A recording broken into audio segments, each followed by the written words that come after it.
We went to the moon more than 50 years ago and then we stopped. మనం moon మీదకి already వెళ్ళాం. Apollo టైంలో మనకి technology ఉంది, పవర్ ఉంది. The question is why are we going back now?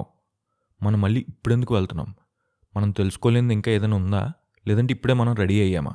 This is not about the moon, this is about what comes after earth. NASA ఇప్పుడు ఒక mission చేస్తుంది, ఆర్టెమిస్ అని. ఆర్టెమిస్ అంటే అపోలోకి ట్విన్ సిస్టర్ గ్రీక్ మిథాలజీలో. Last time Apollo, ఇప్పుడు Artemis. But ఇప్పుడు the goal is completely different. అప్పట్లో మనం ప్రూవ్ చేయడానికి వెళ్ళాం మూన్ మీదకి మనం రీచ్ అవ్వగలమని. కానీ ఇప్పుడు స్టే చేయడానికి వెళ్తున్నాం, అక్కడే ఉండడానికి, అండ్ ఈవెన్చువలీ అక్కడి నుంచి వేరే చోటకి వెళ్ళడానికి. చాలామందికి అనిపిస్తుంది, ఇంక్లూడింగ్ మీ, మార్స్కి డైరెక్ట్గా వెళ్ళొచ్చు కదా మూన్ దగ్గరికి ఎందుకని.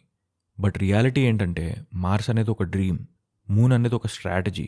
మార్స్ చాలా దూరం, చాలా risky, communication delay, survival challenge. But moon 3 days డిస్టెన్స్లో ఉంది, కంట్రోల్ ఉంది. మనం మూన్ మీద సర్వైవ్ అవ్వకపోతే మార్స్ మీద ఛాన్సే లేదు. ఆర్టెమిస్లో ఆస్ట్రోనాట్స్ మూన్ చుట్టూ తిరిగి వస్తారు, ల్యాండింగ్ కూడా చేయరు. ఇదేమి షో ఆఫ్ కాదు, this is just learning how to survive beyond earth.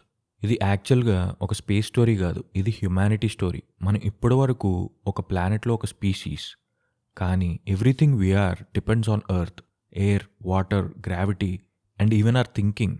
But what happens when we step outside? Moon మీద అంటే అట్మాస్ఫియర్ ఉండదు, ప్రొటెక్షన్ ఉండదు, సర్వైవల్ అనేది ఒక డెసిజన్ అవుతుంది. ఇంకిప్పుడు మూన్ మీదకి వెళ్ళడం అంటే ఇంక ఎక్స్ప్లోర్ చేయడం కాదు, it is a first test. అసలు హ్యుమానిటీ ఎర్త్ లేకుండా ఉండగలదా అని.